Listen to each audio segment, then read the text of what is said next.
இந்த நாளிலையும் கர்த்தருடைய வார்த்தையை கொடுக்க தேவன் கொடுத்த பெரிய கிருபைக்காக நன்றி சொல்கிறேன். கண்களை மூடி செபிப்போம். என் அன்பின் பரிசுத்த பிதாவே, இந்த வேலைக்காக நன்றி செலுத்துகிறேன். ஏசப்பா, பேசுவீங்கள பிதாவின் ஆவியில் சொல்லி பேசுமப்பா, நீர் பேசுங்க கர்த்தாவே, நாங்கள் கேட்குறோம். இயேசுவின் நாம ஜெபிக்கிற நல்ல பிதாவே, ஆமே. இந்த நாளையும் எல்லாரும் நல்லா இருக்கீங்களா? எல்லோரும் சந்தோஷமாக இருங்க. எல்லோரும் துக்கமாக இருக்கவே கூடாது, துக்கமாகவே இருக்கக்கூடாது. ஏசப்பா இருக்கும்போது துக்கமாக ஏன் இருக்கணும்? சந்தோஷமாக இருங்க. கர்த்தர் தான் பெரிய காரியங்களை செய்வார். ஆண்டுக்கு பயந்து நடங்க, கர்த்தர்களை ஆசீர்வதிப்பார். ஏசப்பா எல்லாத்தையும் பவுல் சொல்வார், சிறைச்சாலையில் இருக்குன்னு சொல்வார், சந்தோஷமாக இருங்க, சந்தோஷமாக இருங்க, மறுபடியும் உங்களுக்கு சொல்லுகிறேன்னு சொல்வார். எல்லாருமே சந்தோஷமாக இருங்க, கர்த்தர் பெரிய காரியங்களை செய்வார். மல்கியா 1ஆம் அதிகாரத்தில் 6ஆம் வசனம் போட்டிருக்கு, மத்தி பகுதார் போட்டிருக்கு. நான் பிதாவானால் என் கனம் எங்கே? நான் எஜமானானால் எனக்கு பயப்படுற பயம் எங்கே என்று செயலில் கர்த்தர் தமது நாமத்தை அசட்டை பண்ணுகிற ஆசாரியர்களாகிய உங்களை கேட்கிறார் அப்படின்னு வசனம் போட்டிருக்குது. அதற்கு நீங்கள் உமது நாமத்தை எதினால் நாங்கள் அசட்டை பண்ணினோம் அப்படிங்க அப்படின்னு சொல்லியிருக்கிறாரு. அந்த வசனம் என்ன போடுதுன்னா, நான் பிதாவானால் என் கனம் எங்கே? ஆண்டவருடைய கனத்தை அவர் எதிர்பார்க்குறாரு. கர்த்தருடைய பிள்ளைகளாக நீங்கள் இந்த நாளையில் ஆண்டவர் ஏதாவது ஒரு காரியத்தை சொல்லிவிட்டு நீங்கள் பாட்டு கிடைச்சிக்கிறீங்க, போய்கிட்டே இருக்கீங்க. ஆனால் தேவனாய் கர்த்தர் சொல்கிறாரு, நான் பிதாவானால் என் கனம் எங்கே அப்படின்னு ஆண்டவர் கேட்காரு. ஆண்டவர் பிதா, அந்த உலகம் முழுவதும் ரட்சி படைத்தவர் அவர் தான். இந்த உலகம் முழுவதும் படைச்சது பிதா தான். ஆனால் இந்த நாளில் அவரை என்ன செய்ய மாட்டேங்க, அவரை கனப்படுத்த மாட்டேங்கிறாங்க. கனப்படுத்தாதபடி என்ன செய்கிறாங்கன்னா, மனம் விரும்பினபடி என்ன செய்கிறாங்க, ஓடுறாங்க. அதை ஆண்டவர் என்ன செய்யலை, விரும்பலை. கேட்டால் ஆண்டவர் என்னை சோதிக்கிறார் அப்படின்னு சொல்லி வெளியே நவண்டு போயிடுறாங்க. ஆண்டவர் சமத்துக்கு வரமாட்டேங்காங்க. ஜெபிக்க ஜெபிக்க நமக்கு துன்பங்கள் தான் அப்படிங்கிறாங்க. நீங்கள் ஜெபிக்க ஜெபிக்க உங்களுக்கு துன்பம் இல்லை, ஜெபிக்க ஜெபிக்க நீங்கள் ஆண்டவரை நெருங்கி போகிறீங்க. ஏசப்பா கனப்படுத்த கனப்படுத்த ஏசப்பா நெருங்கி போகிறீங்க. நீங்கள் நித்திய ராஜ்யத்தின் பிள்ளைகளாக, பரலோக ராஜ்யத்துக்கு சொந்த பிள்ளைகளாக போய்கிட்டு இருக்கீங்க. அது உங்களுக்கு தெரியல. பிசாசு அந்த இடத்துக்கு போக விட மாட்டான். அன்றைக்கி யோபு நீங்கள் பார்த்தீங்கன்னா, யோபு உண்மையானவன். பைபிளை போட்டு யோபு நீங்கள் பார்த்தீங்கன்னா, அந்த 1ஆம் அதிகாரத்தை 1ஆம் வசனத்தை போட்டிருக்கோம். அவங்க பாவத்துக்கு விலகி போகிறவன் தான் பைபிளை போட்டிருக்கு. யோபு யார்? பாவத்துக்கு விலகி போகிறவன் தான். ஆனாலும் ஆண்டவருடைய அன்புல என்ன செஞ்சான், ரொம்ப ஸ்ட்ராங்காக இருந்தான். இந்த யோபு 1ஆம் அதிகாரத்தில் பார்த்தீங்கன்னா, மனுஷன் ஊர்ஸ் தேசத்திலே யோபு என்னும் பெயர் கொண்ட ஒரு மனிதன் இருந்தான். அந்த மனுஷன் உத்தமனும் சன்மார்க்கனும் தேவனுக்கு பயந்து பொல்லாப்புக்கு விலகுறமாய் இருந்தான். பொல்லாப்புக்கு விலகுறவன், தேவனுக்கு பயப்படுறவன், அவன் உத்தமன். அப்படி ஒரு மனிதன், உண்மையான ஒரு மனிதன். அந்த மனிதன் ஆண்டோடைய பிள்ளையாக இருந்தும் பல பிரச்சனைகளை சந்தித்தான். எப்படி சந்தித்தான்? செமையான ஆசீர்வாதம். அவனுக்கு ஏகப்பட்ட ஆசீர்வாதம் இருக்குது. மக்கள் வேலைக்காரங்களாம் துண்டை அப்படி ஒரு கலத்தி உடனே அவரை வந்துட்டாலே இடுப்பில் கட்டி தலை குடிச்சு நிற்பாங்க. பெண்கள்லாம் ஓடி போய் மறைஞ்சிக்கிடுவாங்களாம். வாலிபருக்கு ஓடி போய் ஒழிஞ்சிக்கிடுவாங்களாம். யாருமே நிற்க மாட்டாங்களாம். அவ்வளோ பெரிய செல்வந்தன். அப்படிப்பட்ட ஒரு செல்வந்தனை சாத்தா ஒரு நாள் கண் வைக்கிறான். சாத்தா பார்க்குறான், இவனுக்கு இவ்வளோ மரியாதை இருக்குது. இந்த மரியாதையெல்லாம் என்ன செய்யணும்னா இவன்கிட்ட எடுக்கணும். அப்போ என்ன செய்யணும்னு சொல்லி ஆண்டவர்கிட்டே போய் நிற்கான். ஆண்டவர்கிட்டே போய் நிற்கிறான். 7ஆம் வசனத்தை பார்த்தீங்கன்னா, 1ஆம் அதிகாரம் 7ஆம் வசனத்தில் 6ஆம் வசனத்தை பார்த்தாலே, ஒரு நாள் தேவ புத்திரர் கர்த்தருடைய சந்நிதியில் நின்ற போது சாத்தானும் அவர்கள் நடுவில் நின்றான். கர்த்தருடைய ஆலயத்தில் கர்த்துக்கு பிறகு அவன் சொன்ன கர்த்தருடைய சந்நிதியில் சாத்தான் நிற்கிறான். அவர்கள் நடுவில் நின்றுட்டு இருக்கான். பாருங்க, ஆண்டுடைய பிள்ளைக்கு விரோதமாக எழும்புறதுக்கு ஆண்டுக்கு பயப்படுறவன், பாவத்துக்கு விலகுறவன், அவனை மாதிரி தேவனுக்கு பயந்து நடக்கிறவன், உத்தமன், சன்மார்க்கன், ரொம்ப பயபக்திக்குரியவன், அவ்வளோ ஒரு ஆசீர்வாதத்தில் செல்வ சீமானாக இருக்கிறான் யோபு. அந்த யோபு எப்படியாவது என்ன செஞ்சிடணும், ஏசப்பட்டு இழுத்து வெளியே தள்ளிடணும். இப்படிப்பட்ட ஆசீர்வாதத்தில் அவன் இருக்கக்கூடாது. அப்படி சாத்தான் கது கட்டி ஆண்டவர்கிட்ட நிற்கான். தேவ சந்நிதியில் ஆலயத்துக்குள்ளே போராடுறான். பாருங்க, அவர் பிதா முக்கியத்துவம் முதலிடம் கொடுத்துருந்தாரு. ஆனாலும் அவனை பற்றி ஆண்டவர் என்ன சொல்கிறாருன்னா, அவன் வந்து எனக்கு பயப்படுறவன், நீ ஒன்றும் பண்ண முடியாது அப்படிங்கிறாரு. அந்த இடத்துல வந்து பார்த்தீங்கன்னா 7ஆம் வசனத்துல பார்த்தீங்கன்னா, கர்த்தர் சாத்தானை பார்த்து, நீ எங்கேருந்து வருகிறாய் என்றார். சாத்தான் கர்த்தருக்கு பிரயுத்தரமாக பூமி எங்கு உலாவி அது சுற்றி திரிந்து வருகிறேன் அப்படின்னு சாத்தான் சொல்கிறான். பூமி முழுவதும் என்ன செய்கிறான், அப்படி சுற்றி திரிஞ்சு வாரேன். கருத்து பிரயுத்தரமாக பூமி எங்கு உலாவி அதை சுற்றி திரிக்கிறான். பூமி எல்லா இடத்துலையும் உலாவிட்டு இருக்கிறான். சாசு இன்னைக்கு அப்படி தான் உலாவிட்டு தான் இருக்கிறான். அதான் அங்கே போட்டிருக்கோம், பேதுரு 1 பேதுரு 5 அதிகாரமாக போட்டிருக்கோம். நீங்கள் தெளிந்து புத்தி உள்ளவர்களாக இருங்க. பிசாசனும் கர்ச்சிக்கிற சிங்கத்தை போல யாரை விழுங்கலாமான்னு சொல்லி சுற்றி வகை தேடி அலைகிறான்னு சொல்லி பைபிளில் போட்டிருக்கு. கட்டுடி பிள்ளைகள் பரலோக ராஜ்யங்கிறது லேஸ்பட்டது கிடையாது. அவங்ககிட்ட இருந்தால் தப்பிச்சு வெளியே வரணும். ஆண்டவர் அழகான யுத்த வீரர் ஆண்டவர். நீங்கள் பயப்படணும்னு அவசியமே கிடையாது. உங்கள் பக்கம் அவன் திரும்பிட்டான்னா ஆண்டவர் முழு பலன்னு ஆண்டவர் நம்மக்கிட்ட கொடுத்துருவார். அவர் வந்துடுவார் முன்னால். அதான் சொன்னார், யுத்தம் யாருடையது, கர்த்தருடையது. நீங்கள் சும்மா இருங்க. அவனுக்கு உத்தரவு கேட்டிருக்கானா, அவன் என்ன தான் பண்ணுவோம் பார்ப்போம் அப்படின்னு ஆண்டவர் அவங்க யோபுக்கு பலன் கொடுத்துட்டு தான் இருப்பார். அந்த பலன் கொடுக்க பாருங்கள். அந்த இடத்துல வந்து சொல்கிறான், கர்த்தர் சாத்தானை நோக்கி, என் தாசனை யோபின் மேல் கவனம் வைத்தாயோ, உத்தமனும் சன்மார்க்கனும் தேவனுக்கு பயந்து 8ஆம் வசனம், பொல்லாப்புக்கு விலகுறமாகிய அவனை போல பூமியில் ஒருவனுமே இல்லைங்கிறார் ஆண்டவர்.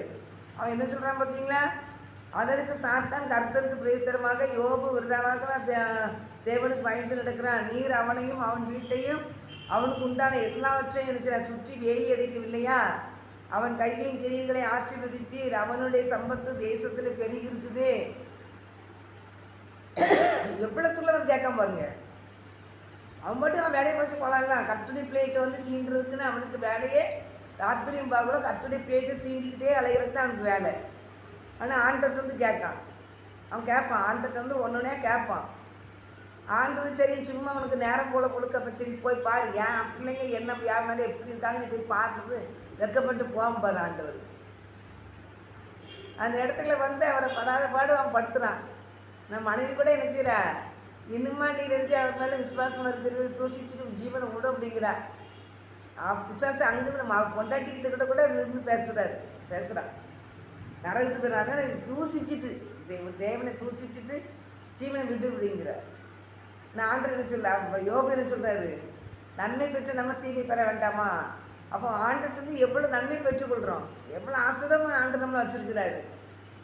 சில காரியங்களில் வந்து நம்மளுக்கு என்ன பிரச்சனை வரதான் செய்யும். ஆண்டுக்கு பிரச்சனை சந்தித்து முடிச்சு பிறகு அப்படியே வைக்க போகிறாரு இல்லை. நம்ம இருந்த நிலைமைக்கு பார்க்கணும். நம்ம எவ்வளோ ஆசிரத்தில் இருந்தோமோ அந்த ஆசிரத்தை ரெட்டிப்பாக ஆண்டு தருவார். அந்த சோதனை பெண்பாங்க. சாத்தா வந்து என்னென்ன சேட்டை பண்ணுறோமோ அவ்வளோ சேட்டை பண்ணுறதுக்கு அமைதியாக இருப்பார். அப்புறம் என்ன செய்வார்னா, ஆண்டவர் வந்து ரெட்டிப்பான ஆசீர்வாதத்தை தந்துடுவார். அவன் அவ்வளோ அவ்வளோ அந்த யோப்பு அவ்வளோ கொடுமைப்படுத்துகிறான். ஆண்டவர் கடைசியில் கொடுத்தாரா இல்லையா? இழந்து போன எல்லாத்தையும் ரெட்டிப்பாக கொடுத்தாரா இல்லையா? ஒரு ஜெப வீரனா கெட்ட மாற்றினாரா இல்லையா? பெரிய ஐஸ்வர்யானா இருந்தார். ஒரு ஜெப வீரனா மாற்றினாரா? எல்லாத்தையும் ரெட்டிப்பாக கொடுத்தாரா? ஆனால் அவங்க எவ்வளோ பாடுகளை கடந்து போனார். ஆனாலும் பிதாவை கனப்படுத்திக்கிட்டே தான் இருந்தார். பிதாவை கனப்படுத்தினார். நீ கொஞ்சம் சின்ன பிரச்சனை வரும்போது ஆண்டவருக்கு ஒரு விதமான காரியங்கள் எவ்வளோ காரியங்கள் செய்கிறாங்க. நான் இதில் கூட ஒரு வசனம் எடுத்து வச்சுருந்தேன். இன்னைக்கு ஒரு சின்ன பிரச்சனை வந்துச்சுன்னா அந்த பிரச்சனையை உடனே எடுத்து செஞ்சிடுறாங்க. ஆண்டவரை தூசிச்சிடுறாங்க. ஆனால் அதை செய்யக்கூடாது.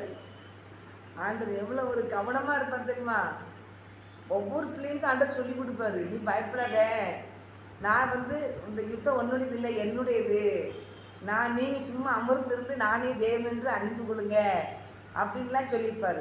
சங்கீதம் 46 நீங்கள் சும்மா இருங்க, நீங்கள் அமர்ந்திருந்து நானே தேவன் என்று அறிந்து கொள்ளுங்கள் அப்படின்னு ஆண்டவர் சொல்லியிருப்பார். அப்போ அவர் தேவன் என்பதை வெளிப்படுத்தணும்னா நம்மளை கொண்டு நினச்சிப்பார். நீ அமைதியாக இருந்துக்கோ, அந்த யுத்தத்தில் முன்னால் நில்லு, உனக்கு முன்னால் நான் நிற்பேன், பயப்படாத அப்படிப்பார். யுத்தத்தில் நிற்க வைப்பார் ஆண்டவர் பிள்ளைகளை. சாத்தானுடைய நமக்கு யுத்தங்கள் உண்டு. அதான் எபேசியர் 6ஆம் அதிகாரத்தில் போட்டிருக்கு. அதனால் சின்ன சின்ன பிரச்சனைகளை பார்த்துட்டு மக்கள் எப்படி செஞ்சுறாங்களா, பின்வாங்கி போயிருந்தாங்க ஆண்டவர் விட்டு. ஏன் நீங்கள் பின்வாங்கி போகணும்? பின்வாங்கி போகிறதுக்கு அவசியமே இல்லையே. கர்த்தர் தான் நம்மளுக்கு முழு பலனாக இருக்காரு. என்ன அவர் என்ன சொல்கிறான்னு பார்த்தா அந்த யுத்த நேரத்தில் வந்து நம்ம நல்லா ஜெபிக்கணும். ஆண்டவரே எனக்கு முன்னால் நீங்கள் நில்லுங்கன்னு சொல்லி போங்க. சாத்தான் வெட்கப்பட்டு போவான். ஆண்டவரே அந்த யுத்தத்தை பொறுப்பெடுப்பார். அன்பு தேவ பிள்ளையே, எதையும் குறித்து கலங்காதீங்க. இந்த எரேமியாவில் கூட 2ஆம் அதிகாரத்தில் 6ஆம் வசனம் போடுறதுக்கு, என்னை விட்டு நீங்கள் தூரப்பட்டு மாயை பின்பற்றி வீணராய் போகிறதற்கு என்னிடத்தில் என்ன அநியாயத்தை கண்டீர்கள் அப்படின்னுக்கிறார். இப்படிதான் சொல்கிறார். என்னை விட்டு தூரப்பட்டு மாயை பின்பற்றி போறீங்களே, என்ன வீணராய் போகிறதுக்கு என்னிடத்தில் என்ன அநியாயத்தை கண்டீங்கன்னு ஆண்டவர் கேட்காரு. ஆண்டவர்கிட்ட என்ன அநியாயத்தை நீங்கள் கண்டீங்க? அவர் பிள்ளைகளை மீட்டெடுத்ததே பெரிய ஆசீர்வாதம் தானே. இன்னைக்கு ஆண்டோட பிள்ளைய நீங்கள் இருக்கிறது பெரிய ஆசீர்வாதம். அது சாத்தம் வந்து அவன் சும்மாலாம் தொட முடியாது. நீங்கள் யுத்த வீரர்களை கர்த்தர் மாற்றணும். தேவனுடைய வல்லமை என்ன என்பதை கர்த்தர் வெளிப்படுத்துறதுக்காக என்ன செய்கிறாரு? அவன் வந்து நிற்கும் போது சரி பண்ணி பாரு அப்படின்பாரு. அப்போ நமக்கும் சாத்தானுக்கும் யுத்தம் கிடையாது. சாத்தானுக்கும் ஏசப்பாக்கு தான் யுத்தம், பிதாவுக்கும் அந்த சாத்தான் தான் யுத்தம். நமக்கு முன்னால் அவருக்கு தான் யுத்தத்தை பண்ணுவார். நம்ம ஒன்றும் பண்ண முடியாது. அவன் பேருக்கிட்ட போய் கூட சாத்தான் என்ன கேட்டிருப்பான்? ஆண்டுகிட்ட தான் உத்தரவு கேட்பான். நான் சொல்லகளை புடைக்கிறது போல இறைச்சிப்போ நான் புடைக்க போகிறேன்னு. அப்போ ஆண்டவர் என்ன சொல்லுவார்? சாத்தா வந்து உன்னை சொலவலை புடைக்கிறதுக்காக என்கிட்ட உத்தரவு கேட்டிருக்கிறான். அதனால நான் உன்னுடைய விசுவாசம் வழுகாதபடி நான் உனக்காக வேண்டுதல் செய்வேன்னு ஆண்டவர் சொல்வார். விசுவாசத்தில் தளர்ந்து போயிடக்கூடாதுங்கிறத ஆண்டவர் நம்மளை இருக்கிறாரா? நம்ம விசுவாசத்தை அதிகமாக ஊற்றி கர்த்தருடைய விசுவாசம் தேவ அன்பு அளவுலாமல் ஊற்றிக்கிட்டே இருப்பார். அவர் சும்மா இருக்க மாட்டார். நீ போய் சண்டை போட்டு ஜெயிச்சுட்டு வா, அப்போ என் பொண்ணை கட்டித்தரேன், என் பையன் நாங்கள் பணத்தா அப்படின்லாம் சொல்ல மாட்டார். ராஜாக்கள் அந்த காலத்து ராஜாக்கள் சொன்ன மாதிரி சொல்ல மாட்டார். ஆண்டவர் வந்து இருந்து என்ன செய்வார்னா, இந்த யுத்தத்தை செய்து என் பிள்ளைங்க யாருங்கிறது நீ பாரு அப்படிம்பார். அவர் பிதாவனால் கணம் எங்கே? அப்போ அவர் பிதாவாக இருக்கும்போது நம்ம நினைச்சணும் அவரை கனப்படுத்தணும். சில எல்லா காரியங்களும் யோசப்பாத்து காரியத்தில் பார்த்தாலும் இப்போ நினைச்சு நான் சாத்தான் அங்கே வந்து 3 தேசத்து மக்கள் வந்து அவருக்கு அங்கே யுத்தம் பண்ணுறாங்க. ஆனாலும் பயப்படுறாங்க. எங்கிட்ட பலனே இல்லை ஆண்டவரே அப்படிங்காங்க. எனக்கு அவங்ககிட்ட போய் இந்த மக்கள்கிட்ட போய் நாங்கள் எதிர்த்து நிற்கிறதுக்கு எங்களுக்கு பலன் இல்லைங்காங்க. அப்போ ஆண்டவர் உடனே ஒரு தீர்க்கதரிசி எழுப்பி, நீங்கள் பயப்படாதீங்க, கலங்காதீங்க, இந்த யுத்தம் கர்த்தருடையதுன்னு சொல்கிறாரு. அப்போ ஆண்டவர் பிள்ளைங்க தீர்க்கதரிசிகளை எழுப்பி அந்த இடத்துல என்ன செய்வாங்க? நீங்கள் அந்த யுத்தத்துக்கு போங்க, பயப்படாமல் தைரியமாக போங்க, கர்த்தரை மாத்திரம் நம்பிக்கோங்க. அது சொல்ல வசனம் இருக்குது. கர்த்தரை நம்பி நீங்கள் கர்த்தரை மாத்திரம் நம்புங்க, சித்தி பெறுவீங்க. பாடகரை முன்னால் நிப்பாட்டுங்க, அவங்க பாடும்போது கர்த்தர் கிரியை செய்வார் அப்படின்னு. அப்போ பாடகரை முன்னால் நிப்பாட்டுறாங்க, எல்லாரும் ஆண்டவரை நம்புகிறாங்க, பாடகரை நிப்பாட்டுறாங்க. கர்த்தர் நல்லவர், கிருபை என்றும் உள்ளதுன்னு சொல்லி பாட ஆரம்பிக்காங்க. எதிராக வந்து அந்த 3 கூட்டத்தார் என்ன செய்வாங்க? அவங்களுக்குள்ளே வெட்டுண்டு அவங்களுக்குள்ளே மடிந்தார்கள் வசனம் போட்டிருக்கு. இப்போ கர்த்தர் தான் முன்னாடி இருந்து யுத்தம் பண்ணுவார். அது நீங்கள் எதையும் பற்றி கவலைப்படாதீங்க. நீங்கள் நம்ம முடியலையே, என்னையால் முடியலை, தேவ பலத்தில் போங்க. தேவனுடைய பலத்தில் நீங்கள் போனீங்கன்னா கண்டிப்பாக ஜெயம் எடுப்பீங்க. எந்த மனிதர்களையும் பார்க்காதீங்க. ஆண்டவர் காரியத்தில் உங்களை கொண்டு இறக்குறாருன்னா அந்த இடத்துல அவர் எத்தனை ஆயிரம் மக்கள் தூதுனை அனுப்புகிறாருன்னு உங்களுக்கு தெரியாது. அந்த இடத்துல அவங்க சாத்தானை துவக்க வச்சுத்தான் வெளியே கொண்டு வர்ற நம்மளை. அதனால் பயப்படாதீங்க. அவர் பிதாவானால் ஒரு கணம் எங்கே அப்படின்னு தான் ஆண்டவர் போட்டுருக்கார். நான் பிதாவானால் என் கணம் எங்கே, நான் எஜமானால் எனக்கு பயப்படுற பயம் எங்கே. ஆண்டவர் பயப்படணும். அப்படி சும்மா அசால்ட்டாக செல்லாம் கட்டி வராங்க. பைபிளே இல்லாமல் சர்ச்சுக்கு போவாங்க, கூட்டங்களுக்கு பைபிள் இல்லாமல் சும்மா அப்படியே போவாங்க, நேரம் பாஸ் பண்ணுறதுக்கு போவாங்க. வேதத்தை சுமந்தால் இந்த வேதம் ஒன்றையும் சுமக்கும் ஒரு காலத்தில். இந்த வேதத்தை மறந்தால் ஒரு பிள்ளைங்களை கர்த்தர் மறப்பான்னு சொல்லி பைபிளில் இருக்குது. இன்னைக்கு இல்லை, இன்றைக்கே ஒரு நாள் பிள்ளைங்க அது மறக்கப்பட்டுருவாங்க.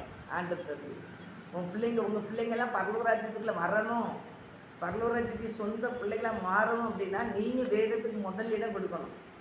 பைபிளை வாசிக்கணும். உங்களுக்கு புரியுதோ புரியலையோ அதிகமாக வாசித்தே நீங்கள் போங்க. இப்படி அந்த வசனத்தை வாசிக்க உங்கள் இருதயம் சுத்தமாகும், பரிசுத்தமாக்கப்படும். ஆனால் தேவ பிள்ளைகளாக நீங்கள் ஆண்டுக்கு பயந்து நடங்க. அது பிதா. நம்ம ஒரு ஆட்டுக்குட்டி தான். என் ஆடுகள் என் சத்தத்தை கேட்கணும்னு ஆண்டவர் சொல்லியிருப்பார் ஏசப்பா. அப்போ அவர் சத்தத்தை நம்ம கவனமாக கேட்கணும். இந்த உலகத்தில் வந்து சாத்தான் பிசாசு நிறைஞ்ச இந்த உலகத்தின் அதிபதி பிசாசு பைபிள் போட்டிருக்கு. அவனுக்கு இந்த உலகத்தில் இருக்கிறதுனால பிதாவின் ஆதரவு இல்லாமல் இந்த உலகத்தில் நம்ம நினச்சி கரைச்சேர முடியாது. ஆனால் கர்த்தருக்கு பயந்து நடந்தீங்கன்னா கண்டிப்பாக ஆண்டவர்களை கரைச்சாப்பார். தேவனுக்கு பயந்து அவர் என்ன சொல்கிறான்னு கேட்டு நீங்கள் நான் பணத்தை கூட்டி அள்ளணும், நான் ரொம்ப சம்பாத்தியம் பண்ணணும், நிறைய எனக்கு முடியணும், இல்லை எனக்கு சர்ச்சுக்கு வரக்கான நேரம் இல்லை, பைபிள் படிக்கிறதுக்கான நேரம் இல்லை, எனக்கு நிறைய வேலை இருக்குது, நிறைய பிஸ்னஸ்ன்னு போயிட்டே இருந்தீங்கன்னா இந்த உலகத்துக்குரிய காரியம் தான். 100 வயசு வரைக்கும் இருப்பீங்களா? அந்த 100 வயசு வரைக்கும் அந்த சொத்து உங்கள் கையில் இருக்கலாம், வச்சுக்கோங்களேன், இருக்குன்னு சொல்லி வச்சுக்கோங்களேன். யாருக்கா நிரந்தரம் இல்லைன்னு தான் சொல்லி போட்டுருக்கு. ஆனால் பரலோக ராஜ்யத்தும் நித்திய காலத்துலேயும் பரலோக ராஜ்யத்தில் என்ன செய்ய போகிறோம், இருக்க போகிறோம். அதை மட்டும் நீங்கள் மறந்துடாதீங்க.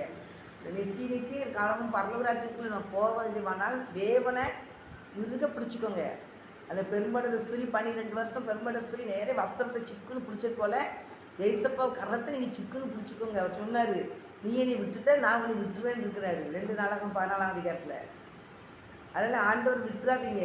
எக்காரணத்தை கொண்டு அவர் சொன்னார், நான் பிதாவனால் என் கணம் எங்கே அப்படின்னு சொல்லிட்டாரு. நான் எஜமானால் எரிச்சது, ஆனால் எனக்கு பயப்படுற பயம் எங்கே அப்படிங்கிறாரு. அவருக்கு பயப்படுற பயத்தோடு இருங்க. உங்கள் பிள்ளைங்க எப்படி உங்களுக்கு கீழ்ப்படிஞ்சிருக்குன்னு ஆசைப்படுறீங்களோ நீங்கள் ஏசப்பாவுக்கு கீழ்ப்படிஞ்சிருங்க, பிதாவுக்கு கீழ்ப்படிஞ்சிருங்க. கர்த்தருடைய ஆவியானவர்கிட்ட உங்களுக்கு உதவி கேளுங்க. ஆவியானவர் என்ன செய்யணும்னு கேளுங்க, நான் எப்படி நடக்கணும்னு கேளுங்க. இந்த உலகத்தில் நான் நீச்சல் அடித்து இந்த உலகத்துலேருந்து கரை சேரும்போது பரலோகத்துக்குள்ள வந்துடணும்ப்பான்னு சொல்லி கேளுங்க. அதான் ஆண்டவர் ஆசீர்வாதம். அந்த ஆசீர்வாதத்தை பெற்றுக்கொள்ளுங்க. இந்த உலகத்தின் ஆசீர்வாதம் இந்த 100 வயசு வரைக்கும் இருந்தால் 100 வயசு வரைக்கும் இருக்கும். அப்படியே அது நினச்சி இருக்காது. ஆனால் கர்த்தருடைய பிள்ளைகளை நீங்கள் ஏசப்பா பிடிச்சிக்க நித்திய காலமும் பரலோகத்தில் இருப்பீங்க. அவரை இருக்க பற்றிக்கோங்க. அவர் உங்களை குறித்து உங்களை குறித்து என்னை குறித்து ஆண்டவர் மனம் கஷ்டப்படக்கூடாது. ஆண்டவர் நம்மளை குறித்து சந்தோஷப்படணும். அதான் முக்கியம். நம்ம குடும்பத்தில் இருக்கவங்களாம் ரட்சிக்கப்படணும், சொந்த பந்தங்கள்லாம் ரட்சிக்கப்படணும், பக்கத்தில் இருக்கிறவங்களாம் ரட்சிக்கப்படணும். அதுக்காக நீங்கள் நினச்சிங்க தேவ சமூகத்தில் அவங்கள ஆண்டவர் கர்த்தர் வச்சு ஜெபிங்க. கர்த்தர் இந்த வார்த்தை கொண்டு எல்லாத்தையும் ஆசீர்வதிப்பாராக. ஆமேன். இது அன்பு தகப்பனே, இந்த வேலைக்காக நன்றி செலுத்துறேன் ஏசப்பா. அந்த நாளில் தகப்பனே, நான் பிதாவானால் எனக்கு பயப்படுற பயம் எங்கே? நாங்கள் வேதத்தில் பார்க்குறோம் ஆண்டவரே. நான் பிதாவானால் என் கணம் எங்கே? நான் எஜமானால் எனக்கு பயப்படுற பயம் எங்கேன்னு சொல்லி கேட்டிருக்கீங்கப்பா. ஆண்டவரே, ஒவ்வொரு பிள்ளைகளும் உமக்கு பயந்து நடக்க ஜெபிக்கிறேன் சுவாமி. என்னை விட்டு தூரமாய் போய் மாயை பின்பற்றுகிறதுக்கு என்ன அநியாயத்தை கண்டீங்கன்னு சொல்லி நாங்கள் எரேமியா 2ஆம் அதிகாரத்தில் பார்க்குறோம் ஆண்டவரே. ஆண்டவரே, மாயை பின்பற்றிடாதபடி காத்துக்கொள்ளுங்க ஏசப்பா. உமக்கு பயப்படுற பயம் ஒவ்வொரு பிள்ளைகளுக்கும் நீங்கள் கொடுங்க ஆண்டவரே. கர்த்தாவே, எல்லா பிள்ளைகளும் ரட்சிக்கப்படுறீங்க, எல்லாரும் ரட்சிக்கப்பட்டு ஏசப்பா. அந்த காலத்தில் தகப்பனே யோவான் சாணன் வந்து மனம் திரும்புகள் பரலோகராஜ்ய சமீபத்திற்கு சொல்லி பிரசங்கம் பண்ணது போல், அப்புறம் ஏசப்பா வந்து மனம் திரும்புகள் பரலோகராஜ்ய சமீபமாக சொன்னது போல கர்த்தாவே ஸ்தோத்திரப்பா. முதலாவது ராஜ்யத்தை நீதியை தேடுங்கள், எல்லாம் உங்களுக்கு கூட கொடுக்கப்படும் சொல்லி ஆண்டவரே கர்த்தர் வசந்திபடி நீர் ஆசீர்வதிங்கப்பா. ஆண்டவரே மக்கு ஸ்தோத்திரப்பா ஸ்தோத்திரப்பா ஸ்தோத்திரப்பா ஸ்தோத்திரப்பா ஸ்தோத்திரப்பா ஸ்தோத்திரப்பா. ஆண்டவரே, இப்படி சத்தத்தை கேட்டு நோவா தகப்பனை வேலையை கட்டினது போல இன்னைக்கு தகப்பனை இப்படி சத்தத்தை கேட்டு ஒவ்வொரு பிள்ளையும் அவங்கவுங்க குடும்பத்தின் வேலையை கட்டட்டும்பா. கர்த்தர் செய்ய போகிற கிருபைக்கா ஸ்தோத்திரம். எங்களை தாழ்த்துக்கிறோம், எங்களை வெறுமையாக்குறோம். எங்களுடைய குறைகள் குற்றம் எது இருந்தாலும் மன்னிங்கப்பா. பாவங்கள் மிருந்த மன்னிங்க. பரிசுத்தமாய் நாங்கள் வாழைகளுக்கு உதவி செய்ய இயேசுவி நாமத்தில் நான் ஜெபிக்கிறேன் நல்ல பிதாவே. ஆமென். ஆத்துமாவே கர்த்தரை சோதரி, முழுவதும் பரிசுத்தத்தை சோதரி. என் ஆத்துமாவே கர்த்தரை சோதரி. கர்த்தர் செய்த சகல உபகாரங்களையும் மறவாதே. ஆமீன் ஆமீன் ஆமீன் ஆமீன். ஹல்லேலூயா ஹல்லேலூயா ஹல்லேலூயா. கர்த்தர் உங்களை ஆசீர்வதிப்பாராக. ஆமீன்.